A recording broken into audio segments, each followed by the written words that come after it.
నేను పనివాడను పగవాడను కాదు అంటూ మంత్రి పువ్వాడ అజయ్ కుమార్ అన్నారు. ఖమ్మం నగరంలోని శ్రీ రక్ష ఆసుపత్రిలో ఏర్పాటు చేసిన ఆత్మీయ సమ్మేళనంలో పువ్వాడ అజయ్ పాల్గొన్నారు. ఈ సందర్భంగా వైద్య రంగానికి హబ్ గా మారిందన్నారు. ప్రభుత్వ ప్రైవేట్ రంగంలో వైద్యం అద్భుతంగా అందుతుందని అన్నారు. ఇక్కడ ప్రజలకు కావాల్సిన అన్ని వసతులు సౌకర్యాలు కల్పించడం జరిగిందన్నారు.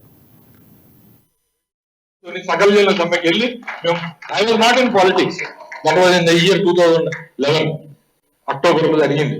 నేను వెళ్ళినా తెలంగాణ కోసం అని చెప్పి నేను ఆ రోజు నువ్వు జై తెలంగాణ అన్నావా, జై తెలంగాణ అన్నుండల్లా పిచ్చి కొట్టు కొట్టి లోపల పడేసాడు. నేనున్నా కాబట్టి మీకేమి ఇంత ఇబ్బంది కలగలేదు. నేను వచ్చిన తర్వాత చెప్పండి, ఒక్క హాస్పిటల్ మీద ఎవరైనా దాడి చేశారా? హాస్పిటల్స్ మీద దాడులు నేను వచ్చిన తర్వాత కదా ఆగింది. సెటిల్మెంట్లు, ఒక పేషెంట్ చచ్చిపోతే వాలిపోయేవాళ్ళు, మొత్తం వచ్చి వాలిపోయేవాళ్ళు.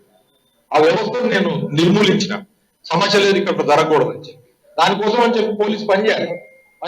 నాకు ఎవరైనా ఫోన్ ఇట్లా వస్తుంది అంటే ఎమ్మటే నేను పోలీసు చెప్పి, ఎట్టి పరిస్థితుల్లో హాస్పిటల్ మీద దాడులు జరిగిన, హాస్పిటల్లో సెటిల్మెంట్లు అని ఆ వ్యక్తులు ఈ వ్యక్తులు వచ్చినా ఊరుకోనని చెప్పి నేను స్ట్రిక్ట్ గా ఉక్కుపాదం మోపిన. మరి జరగొద్దా? ప్రభుత్వం ఉన్నప్పుడు నా ప్రజల్ని కాపాడుకోవాల్సిన బాధ్యత నాకు ఉంది కదా.